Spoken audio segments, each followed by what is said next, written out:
no sé qué va a pasar, todo está en las manos del Señor, pero yo lo único que digo es que nosotros no podemos depender de los hombres, sino depender solamente del Señor.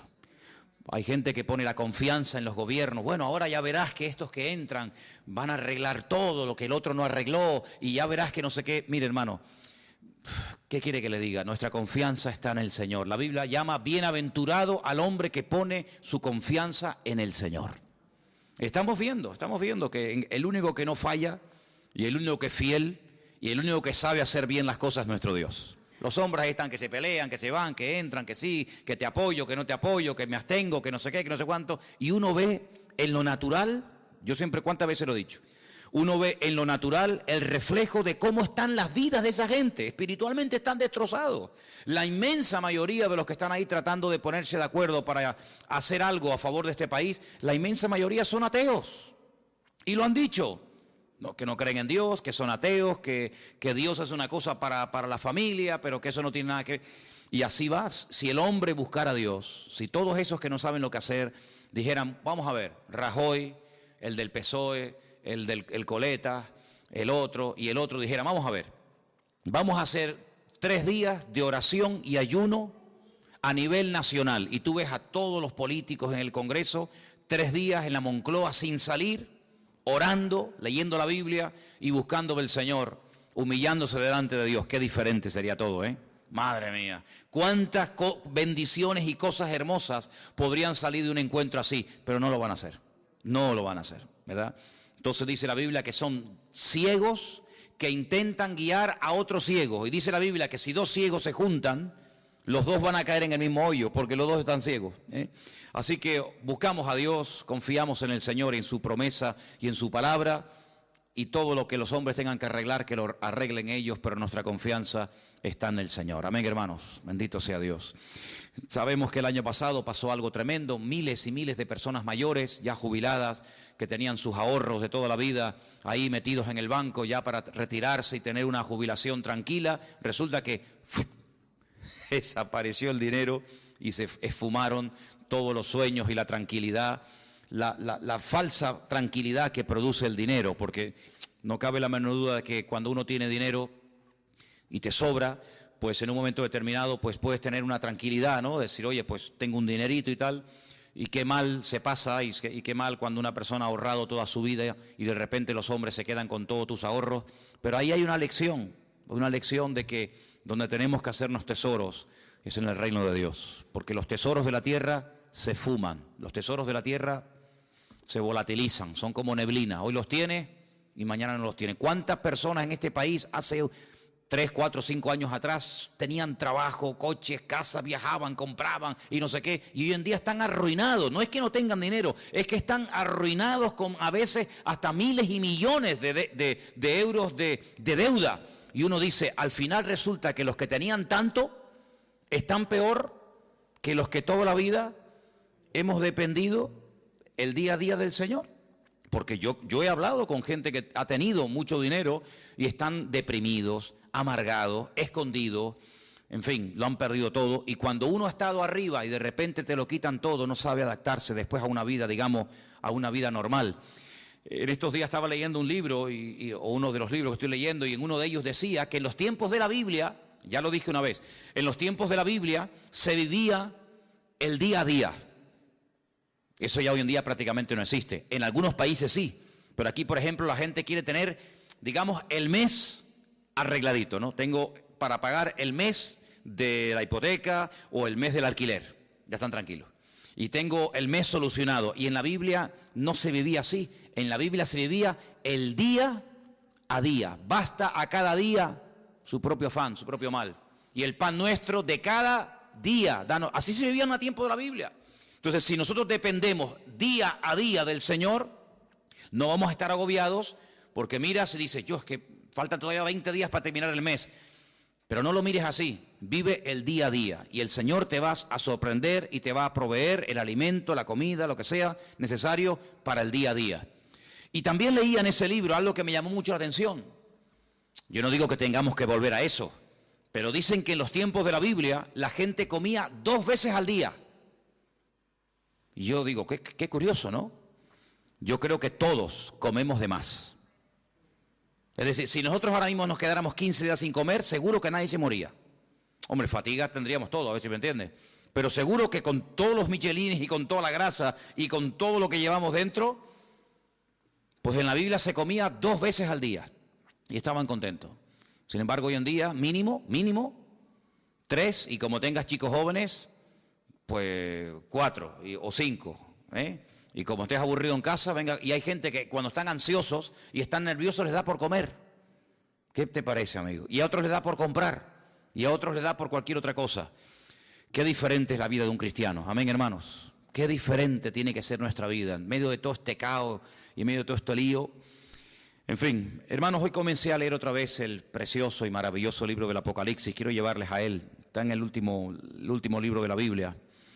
La palabra Apocalipsis es una palabra griega, no es una palabra española, aunque se emplea para películas y para títulos de novelas de Hollywood y todo esto. Pero la palabra Apocalipsis es una palabra griega que significa revelación, algo oculto que se da a conocer. En los tiempos de la Biblia, revelación era algo que no se podía ver, pero que había un momento en el que Dios permitía que se pudiera ver o entender pues lo que estaba oculto a los ojos naturales. Por ejemplo, cuando se cogían los rollos, no eran libros, sino eran pergaminos, eran rollos, y cuando se abrían los rollos, ese acto de desenrollar el rollo, el pergamino para leerlo, a ese acto se le llamaba revelar, porque era algo que estaba oculto, no era como hoy en día. Yo veo que muchos de ustedes, y espero que todos, tengan su Biblia particular. Entonces lo que yo voy a leer hoy, usted en su casa lo puede leer cuando quiera, porque hoy en día todos tenemos Biblia. Por ejemplo, una de las cosas que quiero hacer este año, ya se lo anticipo, y estoy moviéndome un poquito y tengo que hablar con Margarita y tal, es hacer una campaña de distribución de Biblias. Por ejemplo, a mí me encantaría que este año nos pusiéramos todos de acuerdo y pudiéramos decir, vamos a repartir a lo largo del año, por ejemplo, por poner algo, 1000 Biblias. Entre los hermanos del norte y nosotros vamos a ponernos de acuerdo y distribuir 1000 Biblias. Entonces hoy me dio por meterme en internet y vi que hay Biblias enteras, desde el Génesis hasta el Apocalipsis, por $2.50. Y tú dices, pero ¿cómo puede ser tan barato una Biblia? Vamos a ver, no es una Biblia de cuero, una Biblia de estas preciosas, sino es una Biblia normal, sencillita, pero tiene lo mismo que una Biblia de esas grandotas. $2.50. Y tú te vas, por ejemplo, a un bar y te tomas un cortado y te cobran ¿cuánto? A veces, en algunos sitios me han cobrado ahí €1, que yo digo, madre mía, €1 un cortado y una cosita así. Pues una Biblia que te cambia la vida, una Biblia que es la palabra de Dios. El apóstol Juan dijo, yo no he escrito, él dice en su evangelio, yo no he escrito todo lo que le vi hacer al Señor. Y todo lo que él dijo, yo no lo escribí, porque si me hubiera puesto a escribir una por una todo lo que hizo y todo lo que dijo, en el mundo no cabrían los libros, porque hizo tantas cosas el Señor. Dice, pero estas palabras que yo les he escrito, las he escrito para que creyendo en ellas tengáis vida eterna. Entonces yo digo, un libro que te da vida eterna, un libro que te aclara dudas, un libro que te responde a preguntas, un libro que trae bendición a la familia, que trae bendición a tu vida, por $2.50, 2 cortados, como quien dice. Entonces yo pienso que sería muy bueno, y de hecho lo vamos a hacer, en este año ponernos una meta, no sé, 500, 600, 800, 1000 Biblias, y entre todos vamos a hacer una especie de campaña, ya les diré cómo tengo pensado hacerlo, para repartir la palabra de Dios.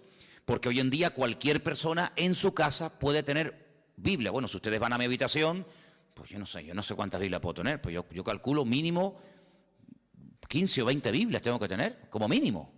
Aparte Nuevos Testamentos y a lo mejor, ¿verdad?, en diferentes idiomas y tal. Pero en aquellos tiempos no. En aquellos tiempos no existía la imprenta. En aquellos tiempos había que ir al templo o había que ir a la sinagoga para escuchar que alguien te leyera la Biblia, pero nadie tenía la Biblia en su casa. Esto de poder tener toda la palabra de Dios, todo lo que el Señor reveló a lo largo de la historia en la mano, esto es un milagro. Esto es una maravilla, esto es una joya. Tú tienes uno de los libros más antiguos del mundo. Tú tienes aquí palabras que Dios le dijo a Moisés hace 3500 años. Es una auténtica joya. Y este libro del Apocalipsis, gracias al Señor que lo tenemos, es un libro escrito por uno de los hombres que más conoció al Señor. ¿Quién lo escribió? Lo escribió Juan. ¿Pero Juan el Bautista o Juan ¿cuál? Juan, el discípulo Juan. Pues Juan fue un hombre que vivió aproximadamente, vamos a redondear los números, aproximadamente 100 años. Hace unos días murió en Israel el hombre más longevo del mundo, 112 años. Le quedaron muy poquitos días para cumplir 113. Era un superviviente de uno de los campos de concentración de la Segunda Guerra Mundial. 112 años. Hoy en día no es normal que una persona viva tanto. Y tampoco ni siquiera en los tiempos de Cristo. Pero Juan se cree que aproximadamente murió con 100 años. Para poner números redondos. Si Cristo murió cuando tenía y ascendió a la gloria, cuando tenía 33 años, y él estuvo 3 años con el Señor, vamos a poner un ejemplo, no lo podemos decir así totalmente, pero para entendernos, que Juan tuviera aproximadamente 30 años. Cuando el Señor lo llamó como su discípulo, Cristo tenía 30 años cuando comenzó el ministerio, pongamos que Juan tuviera 30 años. Si murió con 100 años, ¿cuántos años estuvo Juan predicando el Evangelio? 70 años. 70 años sirviendo al Señor. ¿Qué te parece? Toda una vida. Cuando él escribe el Evangelio, es un Evangelio muy profundo. Yo no sé si ustedes se acuerdan, yo estuve dando unas clases, unas lecciones sobre el Evangelio de Juan, y hay cosas que Juan dice que no las dice nadie.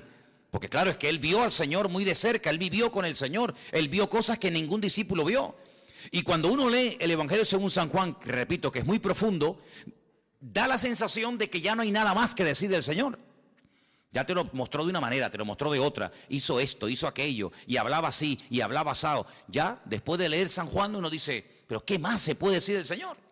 Bueno, pues cuando este hombre está en la isla de Patmos, dice como él dice, por causa de la palabra de Dios, desterrado, recibe una revelación, y cuando tú lees el libro del Apocalipsis fundamentalmente el objetivo no es hablarte del anticristo, que habla del anticristo, o del falso profeta, que también habla de él, o de los testigos, o de los terremotos, o de las plagas.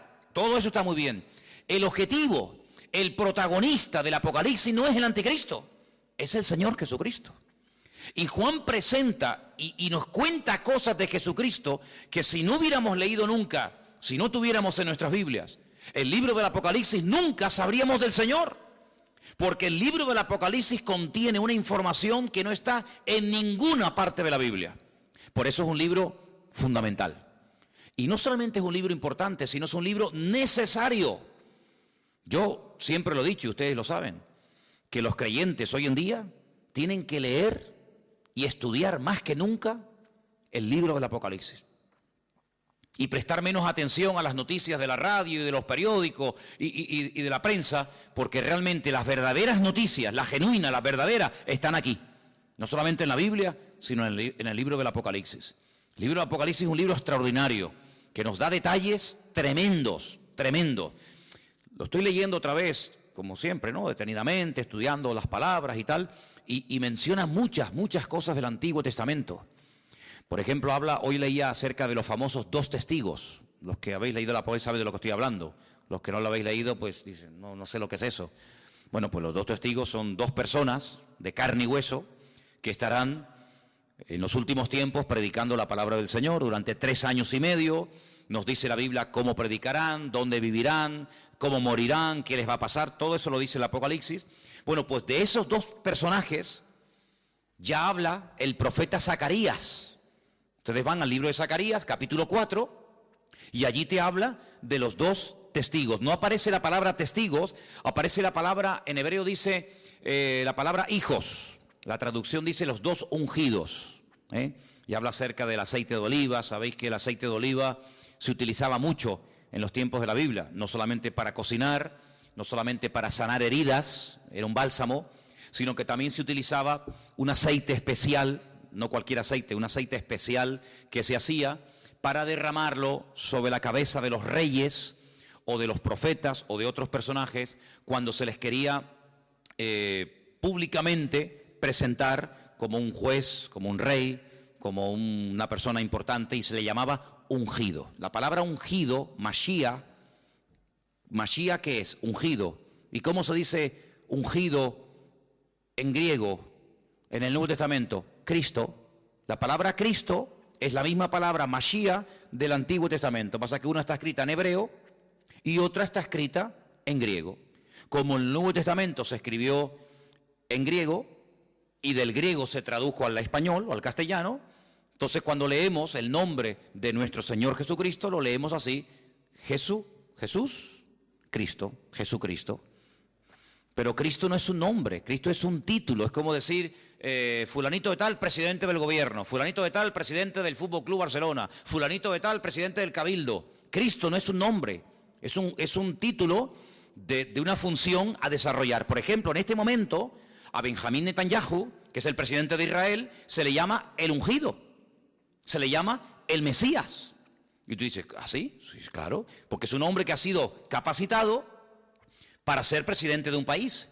Entonces, la palabra Mesías, la palabra Cristo, la palabra ungido, nos habla acerca de un cargo, no de un nombre. Jesús se llamaba Yeshua, porque él no era griego, él era judío, y él se llamaba Yeshua. ¿Cómo se dice Yeshua en griego? Jesús. Entonces, son las mismas palabras, pero cambiando, digamos, el nombre, la pronunciación.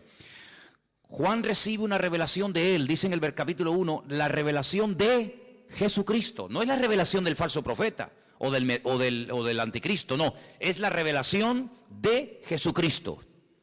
Si quieres conocer mucho de Cristo, tienes que leer los evangelios, Mateo, Marcos, Lucas y Juan, pero también el Apocalipsis.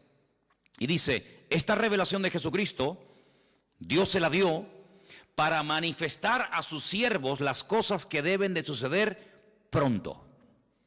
Y la declaró enviándola por medio de su ángel a su siervo Juan. Juan, cuando escribió este libro, dice que lo que él estaba escribiendo iba a suceder pronto.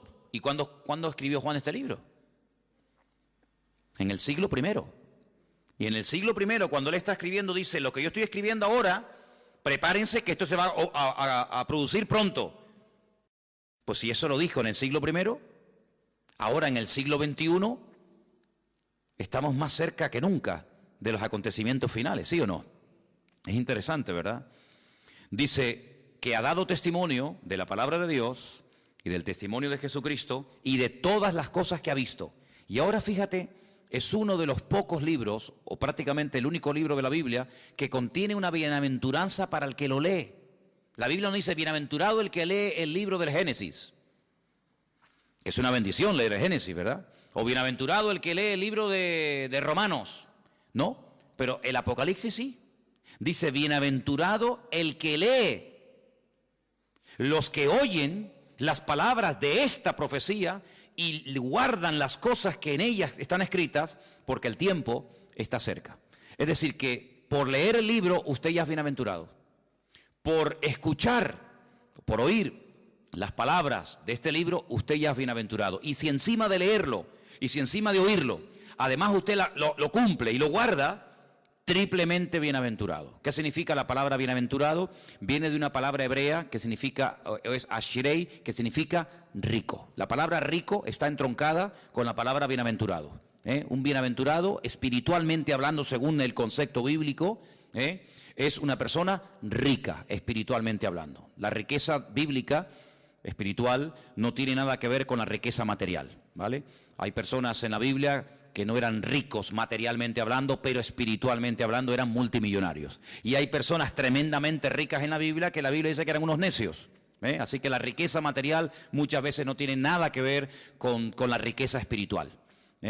A veces la gente dice, ay, mira, no tiene mucha fe porque no tiene dinero, como si la fe se midiera por el dinero. Cuando yo siempre he dicho que es más difícil, mucho más difícil, vivir con poco que vivir con demasiado. ¿Sí o no? Si yo le doy a usted todos los meses 10.000 euros, que no los tengo, a ver si me entiende, pero si yo le diera a usted o le dieran a usted 10.000 euros, ¿sería muy difícil la vida para ti? Uy, ¿ahora qué compro? ¿Compro el jabón más barato o el más caro? ¿Compro el champú que está muy rico o compro el más baratito? No habría problema, porque cualquier persona, pienso que en un día, dos, media hora, se adaptaría a vivir con 10.000 euros por mes. ¿Sí o no? Sin ningún problema. Pero si a usted le dan todos los meses 200 euros, entonces sí hay que hacer numeritos. Yo creo que a la ministra, a la persona que nombre ministro de Economía, tendrían que nombrar en este país a una ama de casa. No a un político de estos que le van a dar 10.000 euros por mes. Eso lo hace cualquiera, no. Tendrían que nombrar a una ama de casa, una mujer que tiene un sueldo pequeñito, que saca a los hijos adelante. Yo nombraría de ministra de Finanzas o de, ¿cómo se llama?, de Economía en este país, a una ama de casa, porque esas sí que saben administrar el dinero. Esas sí que saben que el marido le da tanto dinero y le llega. Esos son. Aquí hay un montón de ministras de Economía y pasa que no las reconocen, ¿no? Bueno, pues Juan está allí en la isla de Patmos y uno dice, bueno, ¿y qué hacía allí Juan? Si Juan vivía en Éfeso. Ustedes saben que cuando el Señor Jesucristo estaba en la cruz, le dijo a Juan que se encargara de su madre, porque Cristo iba a morir, y entonces María, según la tradición cuenta, pues resulta de que se fue a vivir con Éfeso y allí estuvo con el apóstol Juan. Pero Juan fue el único discípulo que murió de muerte natural, porque Cristo tenía 12 discípulos, uno se ahorcó, ¿sabéis, no? ¿Quién fue? Judas se ahorcó, se quitó la vida. Los otros murieron como mártires, unos crucificados, unos quemados, etcétera. Pero Juan, fue el único que murió de muerte natural. Y no es porque no quisieran matarlo, sino porque todo lo que hacían para matarlo no salía bien. Entonces los romanos decidieron ya tirarlo en la isla de Patmos, que la isla de Patmos es como la isla de Lobos, una isla de piedra, sin agua, sin nada. Allí lo botaron como un perro para que se muera de hambre. Dice que había unas canteras que mandaban a los presos a trabajos forzados y al que mandaban a Patmos de allí no volvía. Es como el que mandaban, yo que sé, antiguamente a las Guayanas, los franceses y toda aquella cosa, ¿no? Sin embargo, fue allí donde el Señor se le presentó y donde el Señor le dio un mensaje para todas las congregaciones de Asia Menor. ¿Asia Menor qué es en la Biblia? Cuando se dice de Asia Menor era Turquía, hermano, ese país que está medio en Asia, medio en Europa. Un país que tiene más de 90 y pico millones de habitantes, un país musulmán. Allí en Turquía era donde estaban las famosas 7 iglesias del Apocalipsis, Éfeso, Esmirna, Pérgamo, Tiatira, la Odisea, Sardis. Entonces vamos a leer en el versículo 4, porque dice, Juan, a las 7 iglesias que están en Asia, gracia y paz a vosotros, del que es, del que era y del que ha de venir, y de los 7 espíritus que están delante de su trono, y de Jesucristo, testigo fiel, primogénito de los muertos, el soberano de los reyes de la tierra, al que nos amó y nos lavó de nuestros pecados con su sangre, y nos hizo reyes y sacerdotes para Dios su Padre. A Él sea la gloria e imperio por los siglos de los siglos. Amén. He aquí que viene con las nubes. ¿Quién? El Señor. Viene otra vez, Pero algunos dirán, pero no vino ya. Sí, ya vino, pero vino a morir. Vino como cordero sufriente. Vino para derramar su sangre por los pecadores. Pero ahora viene otra vez, pero no en relación con el pecado. Viene como rey triunfante, viene a establecer su reino sobre la tierra. Y dice que en esta ocasión todo ojo le verá. Oye, esto es tremendo, ¿eh? ¿Qué significa todo ojo le verá? Que todo ojo le verá. Que todo el mundo le va a ver cuando venga. En la primera venida no todo el mundo lo vio. Muchos no se enteraron. Por ejemplo, los judíos que vivían en Roma, cuando nació el Señor Jesucristo en Israel, no sabían que había nacido el Mesías. ¿Cómo se enteraron? Por los predicadores, por los misioneros, por los apóstoles, por los discípulos que iban a una sinagoga en Roma, en Corinto, en Éfeso, en donde fuera, y decían, venimos a decirles que nuestro Mesías, del cual habló Isaías, Jeremías, Daniel, etcétera, etcétera, ha nacido. No me digas. Sí, ha nacido. Claro, no había radio, no había internet, no había televisión, no había nada. ¿Cómo se enteraba la gente? A través de los predicadores. Ahora se dan cuenta ustedes lo importante que era predicar. Por eso dice Pablo, ¿y cómo van a creer si no hay nadie quien les predique? No había Biblias, no había emisoras cristianas, no había radio, no había nada. Entonces, qué importante era que los hombres fueran por todas las naciones diciendo que ha venido, que ha nacido, y no me diga, y mira, y sanó a los enfermos, y resucitó a los muertos, y murió en la cruz, y resucitó al tercer día. Y claro, para ellos era una gloria. Pero en esta ocasión no va a haber esa ignorancia, sino que en esta ocasión dice la Biblia, categóricamente, todo ojo le verá. Todo el mundo, cuando el Señor venga por segunda vez, todo el mundo se va a enterar. Nadie va a decir en Tacoronte, ¿quién vino? ¿Quién? Pues yo no. Todo el mundo lo va a saber. Todas las islas, todos los continentes, todas las ciudades. todas las televisiones del mundo, todas las radios, todos los periódicos, todo el mundo, los 7.000 millones de habitantes que hay en el planeta Tierra en este momento, todo el mundo sabrá que el Señor Jesucristo vino. Pero no solamente los que estén presentes en ese momento, sino dice, y los que le traspasaron. ¿Cómo que los que le traspasaron? Sí. Los que le traspasaron ya están muertos. ¿Sí o no? Los romanos que le clavaron aquellos clavos en el pie y en la mano y le traspasaron el costado y le pusieron la corona de espina, ¿cómo lo van a ver si ya murieron? Pues no te das cuenta de que la Biblia a veces te habla de un mensaje superficialmente, pero indirectamente, sin mencionar la palabra, si los que le traspasaron le van a volver a ver, te está dando a entender la Biblia que se producirá una resurrección de los muertos. Porque si no, ¿cómo le van a ver si están muertos? Entonces no te menciona la palabra resurrección, pero dice, cuando venga todo ojo le verá, también le verán los que le traspasaron, y dice, todos los linajes de la tierra harán lamentación por él. Y Juan dice, sí, amén, estoy de acuerdo, perfectamente, es así. ¿Te das cuenta? La palabra amén, cuando tú pones la palabra, por ejemplo, si buscas la palabra en hebreo fe, la palabra que se emplea para fe, generalmente la palabra emuná. Emuná es fe en hebreo. Se puede traducir como fe o también como confianza, pero generalmente es fe. La palabra emuná, dentro de la palabra está la palabra amén. Si tú, en hebreo, hay algo muy bonito, y es que dentro de una palabra hay una, dos o tres palabras. Incluso a veces de una palabra, no de todas, cuidado, pero a veces hay palabras en hebreo que de una palabra puedes sacar 750 palabras diferentes. Y usted dice, ¿cómo? De una palabra, combinando las palabras, por ejemplo, poniendo la P aquí, la H allí, la M por acá, la L por allá, de una misma palabra, haciendo combinaciones, pueden sacar hasta 750 términos diferentes. Entonces la palabra amén está dentro, tú la ves, tú ves la palabra emuná en hebreo y ves que pone dentro amén. Porque cuando decimos amén, cuando nosotros los creyentes decimos amén, que es un acróstico, pues estamos diciendo que tengo fe en afirmar lo que esa persona está diciendo. Cuando yo digo, hermano, el Señor Jesucristo vendrá, amén. Cuando usted dice amén, está diciendo de una forma resumida, tengo fe en lo que tú estás diciendo y lo firmo. Tengo fe de que el Señor volverá otra vez. Pero para no decir, tengo fe en que el Señor volverá otra vez, usted dice simplemente, amén. Y diciendo amén, usted afirma como que usted está de acuerdo con la afirmación que se acaba de decir. Por eso digo muchas veces, no diga amén a todo lo que se oye.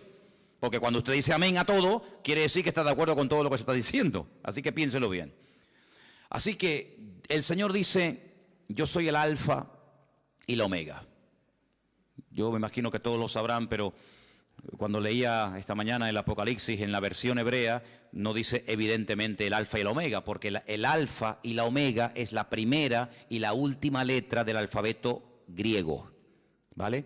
En nuestro idioma sería la A y la Z. Yo soy la A y la Z. En hebreo yo soy la Aleph y yo soy la Taf, ¿vale? El principio y el fin, dice el Señor, el que es, el que era y el que ha de venir, el Todopoderoso, ¿vale? El Todopoderoso, el eterno Dios. El nombre de Dios lo hemos explicado 1.000.000 de veces. El nombre de Dios es un nombre que no tiene vocales. Es un nombre que solamente tiene consonantes. Son Yod, Hei, Bat, Hei. A menos que usted le ponga vocales a esas letras, no se pueden pronunciar, porque ¿cómo vamos a pronunciar una palabra si no tiene vocales? Se une la consonante con la vocal y entonces creamos las sílabas y las palabras. Entonces el nombre de Dios es un nombre aparentemente impronunciable porque cuando se escribió originalmente no tenía vocales. Pero si usted ve cómo se escribe el verbo ser y el nombre propio de Dios, que son esas famosas 4 letras que se llama el famoso tetragramatón, dentro del nombre de Dios usted puede ver que está escrito el verbo ser. ¿Por qué? Porque Dios es la existencia. Dios es el que da existencia. Él no depende de nada ni de nadie para existir. Nosotros sí. Si nuestros padres nos hubieran conocido y de esa relación no hubiéramos nacido nosotros, ¿de dónde hubiéramos salido? De ninguna parte. Luego nosotros somos los hijos de nuestros padres y los padres eran los hijos de nuestros abuelos y así sucesivamente. Pero si llegamos a Dios, y la pregunta que yo me hacía antes de aceptar al Señor, que ya lógicamente la tengo clarísima, pero en aquel tiempo me torturaba, era una tortura terrible, ¿de dónde salió Dios? ¿Quién lo creó? ¿Quién lo hizo? Porque en nuestra mente humana todo sale de algo. Este púlpito no apareció aquí, pum, y apareció, sino que este púlpito alguien lo tuvo que hacer. Luego cada vez que vemos algo, nos habla de que hay un diseño y alguien que lo ha hecho, ¿sí o no? Todo lo que vemos, dice, bueno, este púlpito lo hizo alguien y le dio esta altura y le dio estas medidas. El púlpito no decidió ser de esta forma, podía ser semicircular, podía ser más alargado, más ancho, más alto. Hubo alguien que dijo, no, lo voy a hacer así. Bueno, pues ese alguien lo formó y ese alguien lo diseñó. Y todo lo que vemos a nuestro alrededor, la silla en la que usted está sentado, alguien la diseñó, alguien la hizo. Todo lo que vemos a nuestro alrededor. Pero cuando hablamos de conceptos diferentes a los conceptos, digamos, naturales, y uno llega nada más y nada menos que hablar del Creador, la pregunta ¿quién hizo a Dios? No es una pregunta sabia, no es una pregunta coherente. ¿Por qué? Porque a Dios no lo ha hecho, a Dios no lo ha creado nadie. Porque si lo hubiera creado o lo hubiera parido o lo hubiera hecho alguien, la pregunta es ¿y a ese alguien quién lo hizo? Y volvemos para atrás y hay un momento que se para y decimos, pero bueno, es que Dios es eterno y ahí ya nos perdemos. ¿Por qué? Porque en nuestro concepto limitado y finito, la eternidad es algo que se nos escapa de la mente. Porque vemos que la vida se pasa volando, porque vemos que todo se mide siempre por minutos, por segundos, por días, por años, por siglos, por milenios, por décadas, y todo lo medimos, ¿verdad? Uy, qué grande está el niño, uy, qué pequeñito, acaba de nacer. ¿De cuánto tiempo estás embarazada? De 8 meses, pues le falta 1, ¿verdad? Y todo siempre lo queremos clasificar y todo lo queremos medir, pero esas medidas con Dios no sirven, porque Dios no salió de ninguna parte, sino que todo salió de Él, porque todo fue creado por Él y para Él. Y cuando nada existía, Él ya existía, porque Él es la existencia en sí mismo. Y dice la Biblia que todo subsiste, si todo se mantiene en su debido orden y nada se va de sitio y todo funciona como tiene que funcionar, porque hay un diseñador y porque hay un creador que diariamente da la orden de que el sol salga por el este y se oculte por el oeste. Pero bueno, eso era antes. No, eso era antes, eso era hoy y eso será siempre. El sol sí me sale por el este y se oculta por el oeste. Pero esa ley, ¿quién la dio? ¿Quién decidió que el sol saliera siempre por el mismo lado y se ocultara por el mismo lado? El creador del sol. El creador del sol. ¿Y quién es el que hace que la Tierra siempre gire en la misma dirección? Y que no diga un día, oye, voy a girar ahora en otra dirección. Todos los planetas giran en las direcciones de las agujas del reloj -1. Todos los planetas giran así. Pero hay uno que Dios dice, no, tú al revés, y gira al revés. ¿Quién decide eso? ¿Quién hace que hay unas flores que sean rojas, otras amarillas?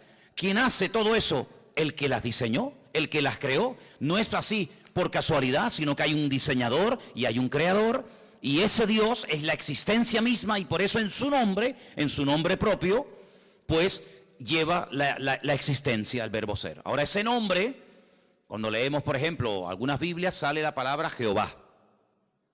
En otras Biblias sale la palabra Adonai o Señor. En otras Biblias aparece la palabra Yahvé, ¿no? Muy bien, todo eso está muy bien, pero el verdadero nombre propio de Dios no tiene vocales, pero se le tuvo que poner vocales para poder pronunciarlo, ¿os dais cuenta? Y ahora ese Dios creador, ese Dios diseñador, que es uno, Dios es uno, dice la Biblia, ese Dios amó tanto al mundo que dice que salió de él su Hijo unigénito, que al mismo tiempo su Hijo es el mismo.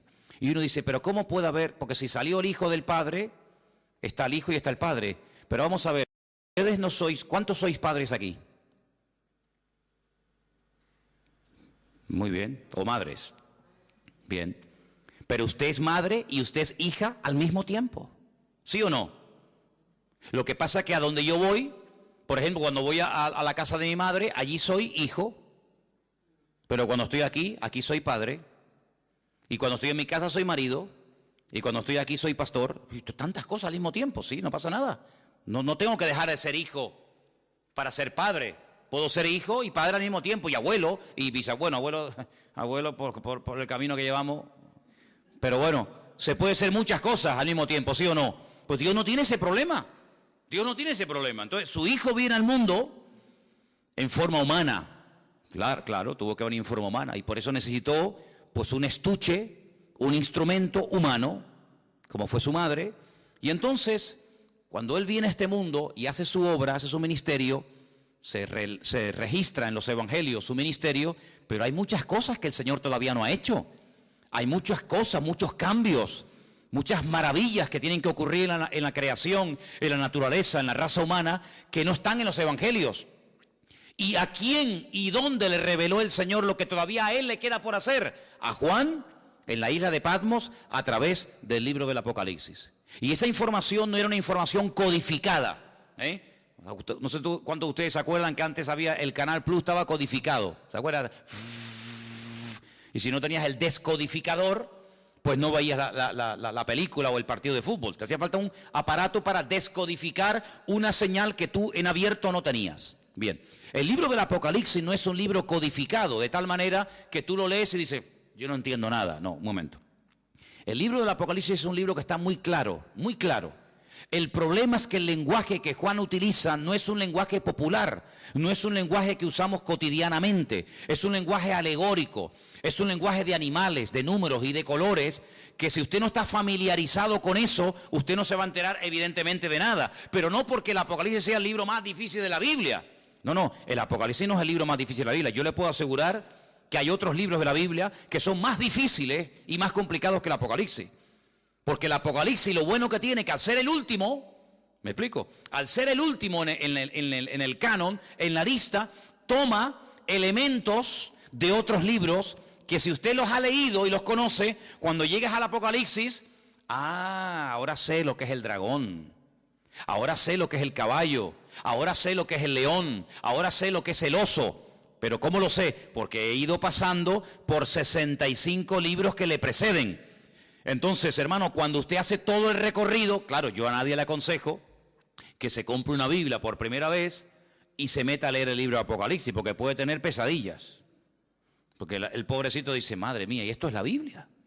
Un dragón que sale corriendo detrás de una mujer, ¿verdad?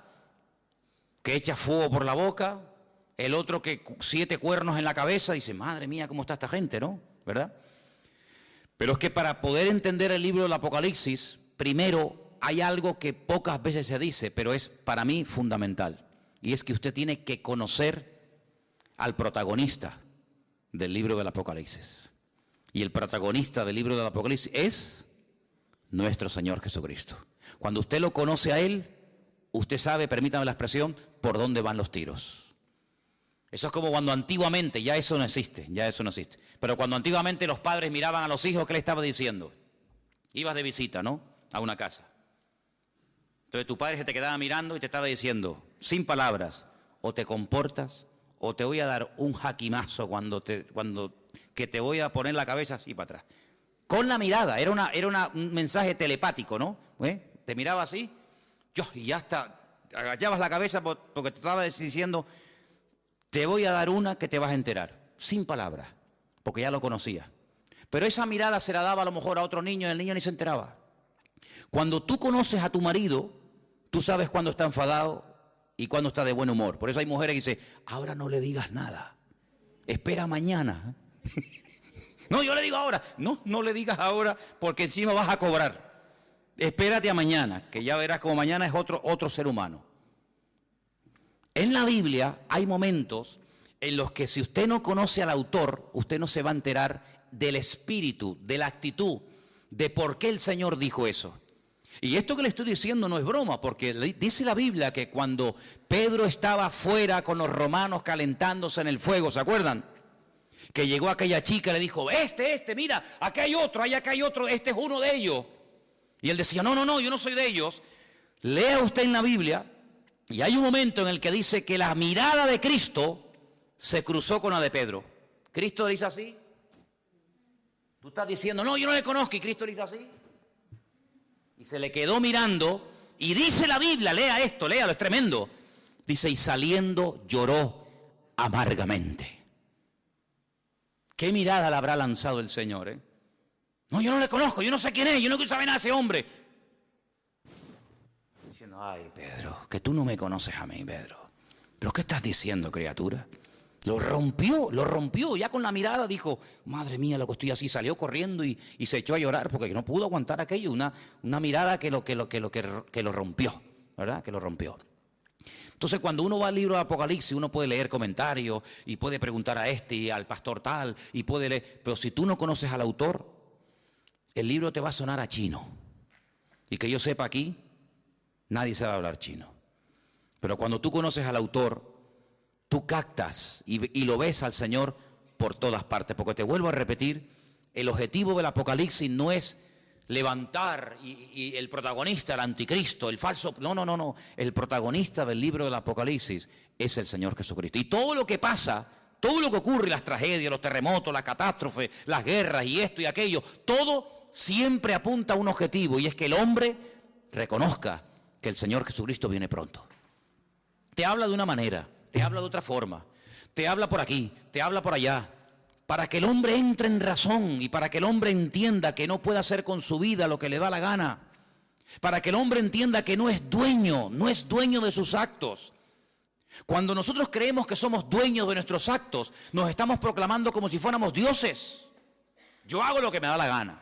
A mí nadie me tiene que decir nada. Es como si tú fueras Dios, porque a Dios nadie le tiene que decir nada. Pero cuando tú actúas así, estás actuando como si tú fueras Dios. A mí nadie me tiene que decir nada. Pero ¿cómo que nadie nos tiene que decir nada? Claro que nos tienen que decir muchas cosas.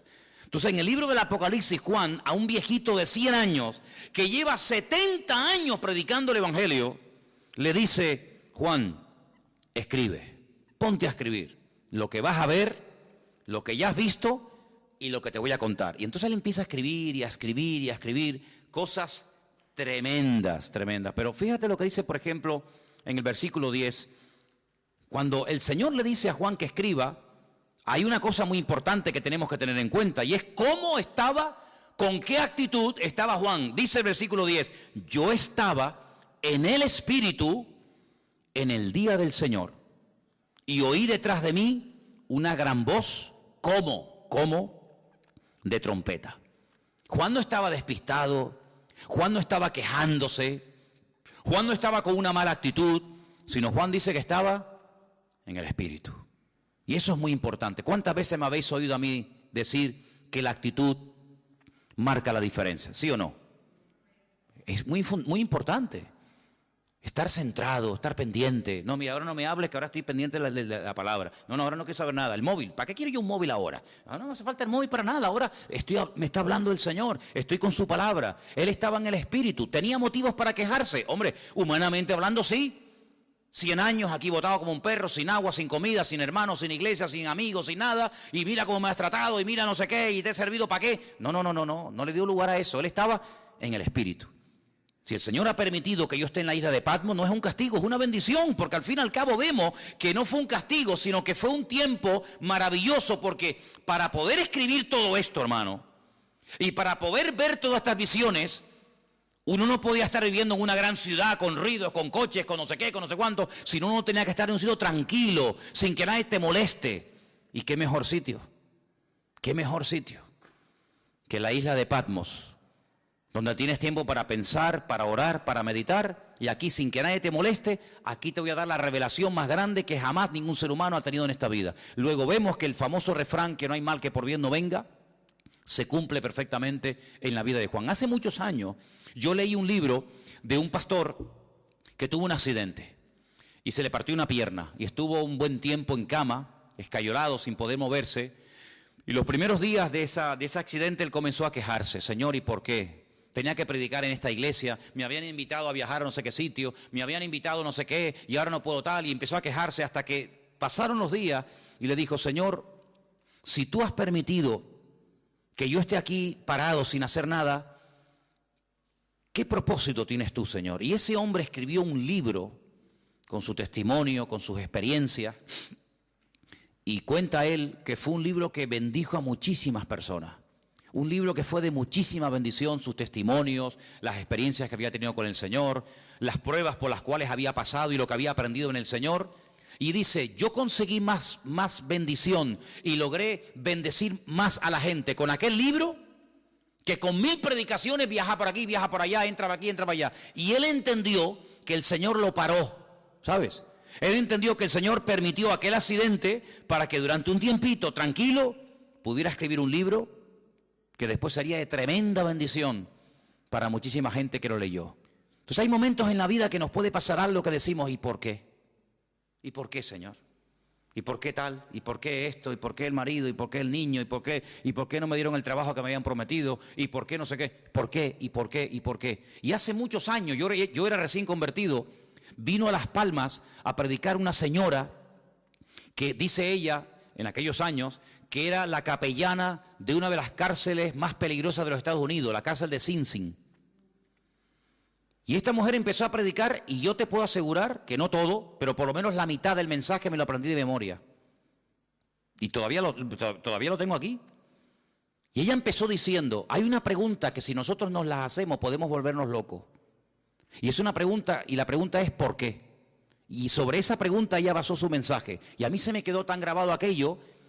Y ella hablaba acerca de lo peligroso que es cuando nos pasa algo en la vida, entrar a pelearnos con Dios, y por qué no sé qué, y por qué no sé cuándo, y por qué. Yo creo que nosotros ahora que hemos ya comenzado un poquito a levantar vuelo y a entender y a conocer un poquito más al Señor, vamos a cambiar la pregunta. Vamos a dejar el por qué. ¿Por qué? Dios lo sabe. Vamos a preguntarle otra pregunta al Señor. Vamos a hacerle esta pregunta. ¿Para qué? El por qué no me interesa.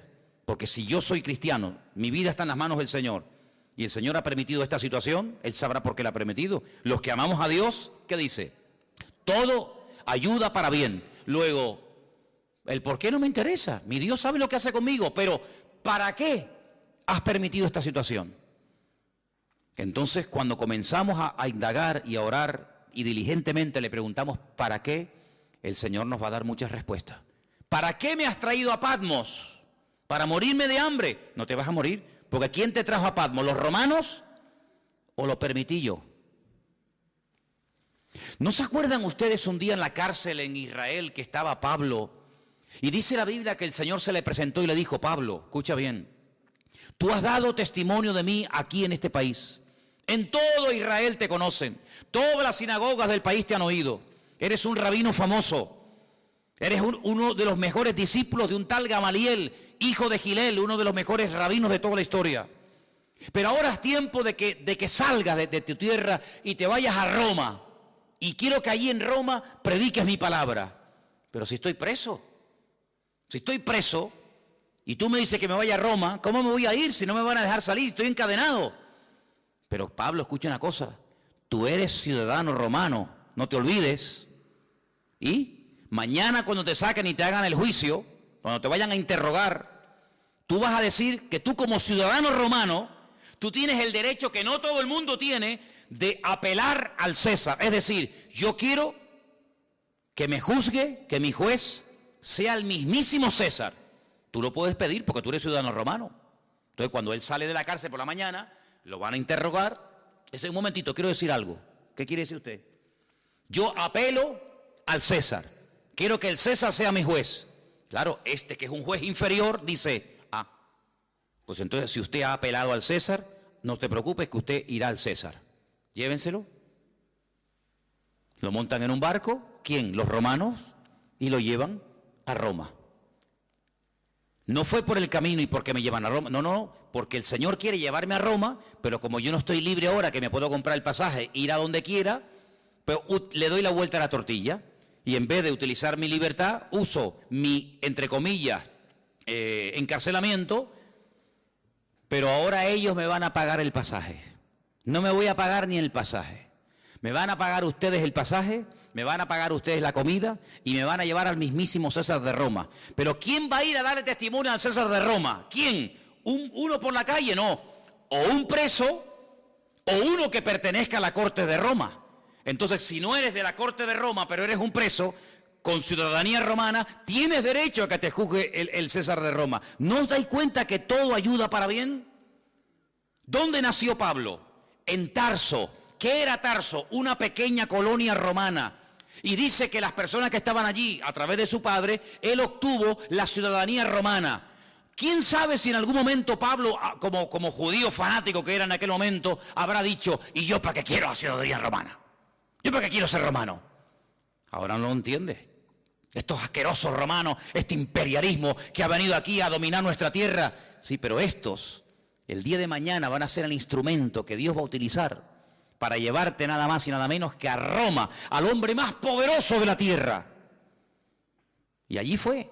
Entonces no nos damos cuenta de que la vida es como un gran puzzle, como un gran rompecabezas, donde tú miras para atrás y dices, ahora entiendo aquello y esto y lo otro, y por qué se conoció este, y por qué pasó esto. Y entonces si tú te dejas llevar por el Señor, te vas a dar cuenta de que Juan lo llevaron los romanos, pero porque en el fondo el Señor quería que Juan estuviera en la isla de Patmos y allí tranquilito, sin que nadie te moleste, vas a recibir la revelación más grande que jamás has recibido en tu vida. Pero escucha bien esto, hermano, porque vamos terminando, para no alargar demasiado. Antes de darte revelación para otros y antes de darte mensaje para iglesias y para pastores y para otras personas, el primero que tiene que recibir el mensaje eres tú. Porque la tendencia de que siempre tenemos algo que decirle a fulano o a mengano, yo no digo que esté mal, pero el primero que se tiene que aplicar el mensaje es el que lo da. Luego, yo te voy a dar mensaje para la iglesia de Éfeso, mensaje para la iglesia de Tiatira, mensaje para la iglesia de la Odisea, etcétera, etcétera. Pero el primero que tiene que verme a mí eres tú. Porque si tú le dices a los demás qué hacer, pero tú no lo haces, entonces no estás viviendo el mensaje. Y eso es algo que tenemos que tener muy claro en la vida. Primeramente, aplicarnos la palabra. Primeramente, conocer nosotros al Señor para después tener autoridad para decirle a otras personas que conozcan al Señor. ¿Qué Señor quieres que conozcas si ni siquiera tú lo conoces? Tengan fe en el Señor, pero tú estás viviendo con fe. Por eso, hermano, las experiencias que pasamos en la vida nos están capacitando. ¿Para qué? Para que después cuando vayamos a otras personas que están pasando por el mismo o parecido problema que yo he pasado, podamos entenderlos. Por eso yo muchas veces digo, cuando alguien se hace la pregunta, ¿en qué forma tú me quieres utilizar? ¿Con qué tipo de gente tú me quieres utilizar? Analiza cómo ha sido tu vida. ¿Con qué tipo de gente tú te has movido generalmente? Por ejemplo, hay personas que se han movido toda la vida en el mundo del deporte. Pues ya está, más claro agua. Ese es el terreno en el que Dios a ti te va a utilizar en un nivel donde este y este y este jamás van a entrar. No le van a hacer ni caso. Pero tú que eres un deportista, te vas a mover en un nivel donde todo el mundo te conoce, tú sabes lo que es una lesión, tú sabes lo que es un campeonato, tú sabes lo que es el sacrificio, ese va a ser tu campo de misión. Hay otras personas que a lo mejor son médicos, no tienen nada que ver con el deporte, pero conocen a una serie de personas que se mueven en el mundo de la medicina. Ustedes saben que los médicos hablan de un lenguaje que le están diciendo a otro colega que te estás muriendo y tú ni te enteras porque se están hablando en clave. Ahí es donde Dios te va a utilizar. ¿Con qué tipo de gente? ¿Qué tipo de inclinación tú has tenido? ¿Qué tipo de experiencia, de prueba? ¿Qué tipo de dificultades tú has tenido? Por ahí van los tiros. Por ahí donde el Señor te va a utilizar. Claro, Dios te puede abrir nuevos campos. Claro, siempre lo hace. Pero generalmente utiliza tu pasado para que después tú en el futuro puedas servir al Señor con efectividad. Porque Dios no te va a meter, a menos que te haga un milagro y una transformación, Dios no te va a meter en un terreno en el que tú no sabes moverte.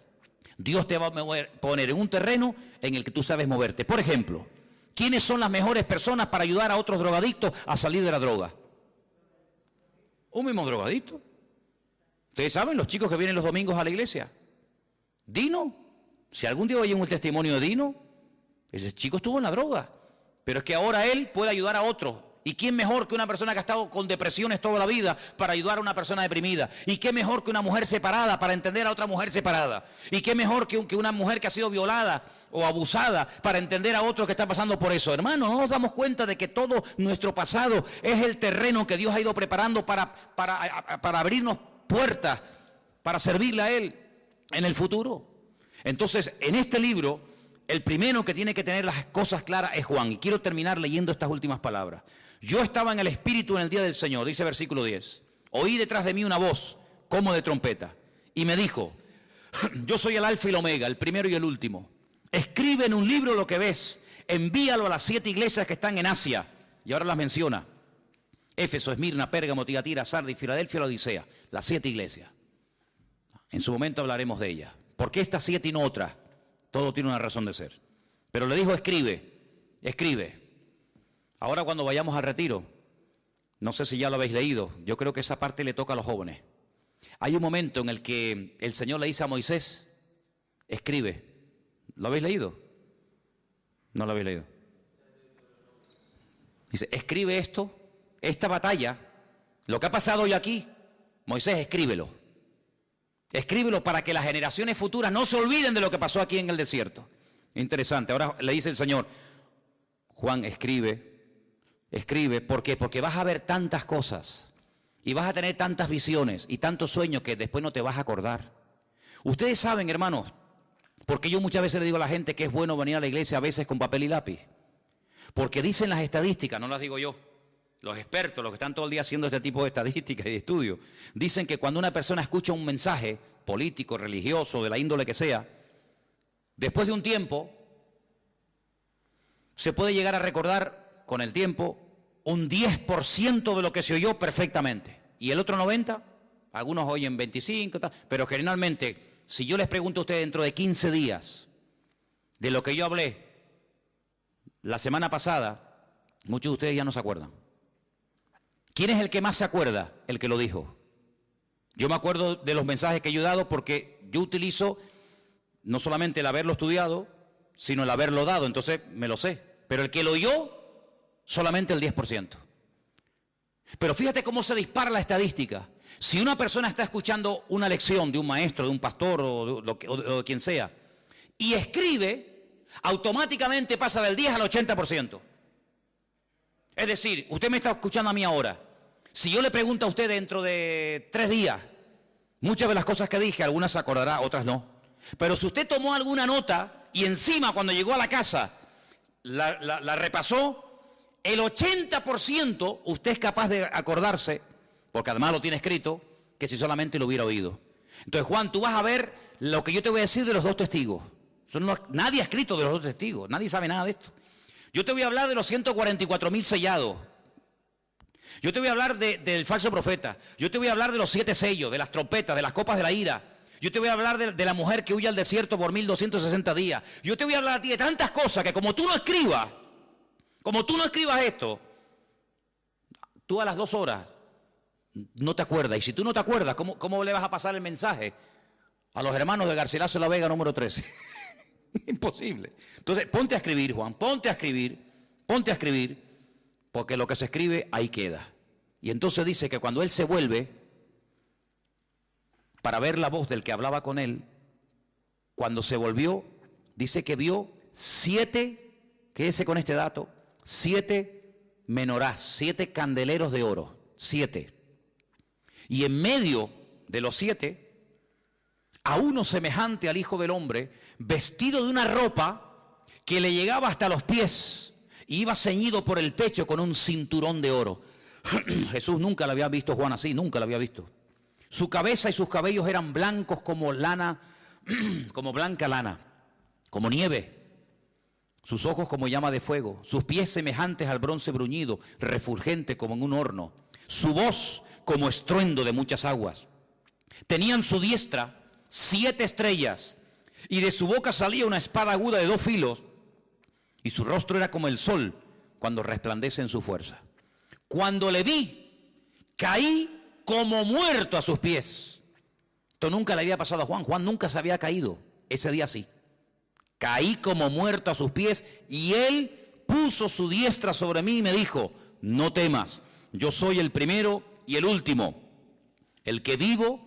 Estuve muerto, mas he aquí que vivo por los siglos de los siglos. Amén. Y tengo las llaves de la muerte y del Hades. Escribe las cosas que has visto, las que son y las que han de ser después de esta. Y ahora le explica algo. El misterio de las 7 estrellas que has visto en mi diestra y de los 7 candeleros de oro, pone, las 7 estrellas son los ángeles los ángeles de las 7 iglesias, y los 7 candeleros que has visto son las 7 iglesias. Y a partir de ahora, él comienza a recibir un mensaje para cada una de estas congregaciones, que ya en su momento lo analizaremos. Solamente lo que les pido es que lo lean capítulo 3 y 4 de Apocalipsis, muy sencillito, y van a disfrutar una barbaridad, porque este libro, como nunca antes, se tiene que predicar en las iglesias.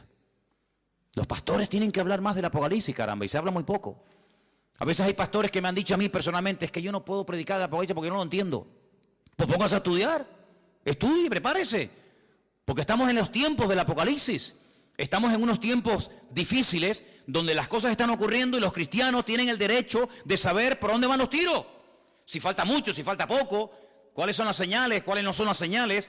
Y todo eso lo tenemos, gracias a Dios, en este libro maravilloso que es la Biblia, y encima de la Biblia el libro del Apocalipsis, que lo vamos a estar viendo, Dios mediante. No quiero que nadie en esta congregación diga, ay, pero es que el libro del Apocalipsis es muy difícil. Ya verá usted que va a disfrutar. Y vas a ver que el libro de Apocalipsis es un libro maravilloso, que Dios lo escribió no para asustarnos, sino para bendecirnos y para ayudarnos. Además, no se olvide que cada vez que lo leamos, y ustedes cada vez que lo lean, van a ser bienaventurados, porque eso es lo que dice la Biblia. Amén, hermanos. Vamos a orar, por favor, en esta tarde. Se nos ha ido el tiempo. Nos ponemos de pie. Vamos a darle gracias a Dios por su bendita palabra. Que el Señor nos dé sabiduría. Y pido por favor a la iglesia que siga orando por el retiro que vamos a tener en febrero, que puedan asistir muchos hermanos, que podamos tener un tiempo precioso en todos los sentidos. Los hermanos me decían al día del bautismo, oye, si el día que tuvimos el bautismo en el puerto de la Cruz, ese día tan precioso, lo tenemos durante los días de retiro, esto es una maravilla. Digo, pues oren para que podamos tener unos días hermosos. Y vamos a venir muy bendecidos. Amén, hermanos. Vamos a orar. Señor, te damos gracias por tu palabra bendita. Gracias porque a través de ella aprendemos. A través de ella se abren nuestros ojos espirituales. Y queremos verte a ti. Esa revelación maravillosa, preciosa, completa, amplia. De lo que tú eres. De lo que tú quieres hacer, Señor. Señor, te pedimos que crezca nuestra fe. Que podamos cada día crecer en conocimiento, en sabiduría, en discernimiento espiritual, para que podamos servirte cada día mejor, Señor. Bendice nuestras vidas y que cuando estudiemos y nos acerquemos a tu palabra y ahora a este precioso libro del Apocalipsis, podamos disfrutar y podamos descubrirte y podamos vivir una relación íntima y personal contigo cada día, porque tú así lo quieres para cada uno de nosotros. Bendice, Señor, nuestras vidas y guárdanos siempre de todo peligro y de todo mal. Te lo pedimos en el nombre de Jesús. Amén.